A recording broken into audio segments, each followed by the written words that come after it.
ஜீரியாட்ரிஷியன் அப்படின்னு specialist doctors இருக்காங்க, கேள்விப்பட்டிருக்கீங்களா? இது கேள்விப்பட்டிருக்க சான்ஸ் ரொம்ப கம்மி. ஏன்னா இது வந்து முதியோர்கள் சார்ந்த மருத்துவ நிபுணர், அது சம்பந்தப்பட்ட படிப்பு. இந்த படிப்பை வந்து அதிகமா சூஸ் பண்றது இல்லை அப்படின்னு நான் படிச்சிருக்கேன் ஆக்சுவலா. ஸோ அதனால என்ன ஆகுதுன்னா, முதுமை அடையும் போது நம்மளுக்கு வந்து எவ்வளவோ சிக்கல் உடம்புல. ஏன்னா நம்ம எல்லாருமே மோஸ்ட் ஆஃப் டைம் ஆரோக்கியமா முதுமை அடைவதற்கு நம்ம வந்து பெருசா வேலை செய்யறது இல்லை. அதனால நம்மளுக்கு உடம்புல ஏகப்பட்ட உபாதைகள் வர ஆரம்பிச்சிருக்கு, ஒண்ணு.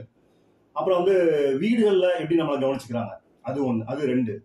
அப்புறம் வந்து மருத்துவம் சார்ந்த ஜீரியாட்ரிஷியன்ஸ், அந்த எக்ஸ்பர்டைஸ் வந்து அதோட டோட்டல் அமௌண்ட் ஆஃப் ஜீரியாட்ரிஷியன்ஸ் கம்மியா இருக்கிறாங்க.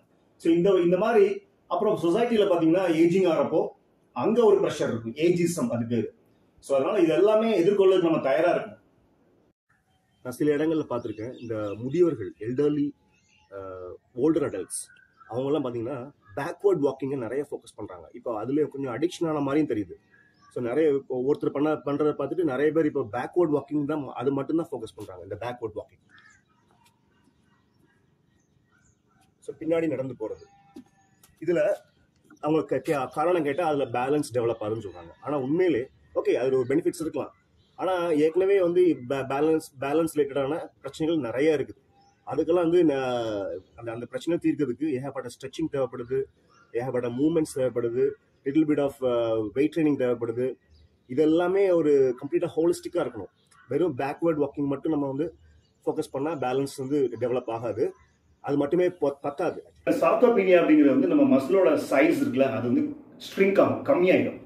அப்புறம் டைனாபீனியா அப்படிங்கிறது வந்து மசில் சைஸ் நம்மளுக்கு நார்மலா இருக்க மாதிரியா இருக்கும். முந்தி சின்ன பருவம் யங்கா இருக்கும் எப்படி இருந்தோமோ அதே மாதிரி இருக்கிற மாதிரி இருக்கும். ஆனா அதோட ஃபோர்ஸ் ப்ரொடக்ஷன் கெப்பாசிட்டி வந்து கம்மியாயிடும். அப்ப இந்த சார்கோபீனியா, டைனாபீனியா ரெண்டுமே வந்து உங்களை கம்பைண்டா அவங்க அட்டாக் பண்ண ஆரம்பிச்சிடும்.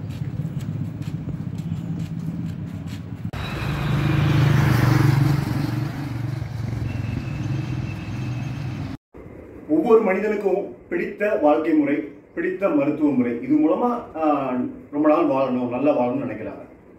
இப்போ அவங்க ஃபாலோ பண்ற அந்த லைஃப் ஸ்டைல், அவங்க ஃபாலோ பண்ற அந்த மெடிக்கல் சிஸ்டம், இது வந்து எஃபெக்டிவா இருக்குது, இது ரொம்ப யூஸ்ஃபுல்லா இருக்கு அப்படின்னு கண்டுபிடிக்கிறதுக்கு 3 விஷயங்கள் இருக்கு. ஒன்று வந்து அவங்களுடைய பிசிக்கல் அப்பியரன்ஸ், 2வது வந்து அவங்களுடைய ஹெல்த் ஃபிட்னஸ் ஸ்டாண்டர்ட்ஸ், 3வது ஆயுட்காலம். நான் சொன்ன இந்த 3 விஷயங்களை வச்சு ஒரு மனிதன் ஃபாலோ பண்ண life style, health fitness culture, அவங்க ஃபாலோ பண்ண மாஸ்டர்ஸ், குருஸ், இவங்க எல்லாம் இதெல்லாமே நம்ப தகுந்ததா அப்படின்னு கன்ஃபார்ம் பண்ணிக்கலாம்.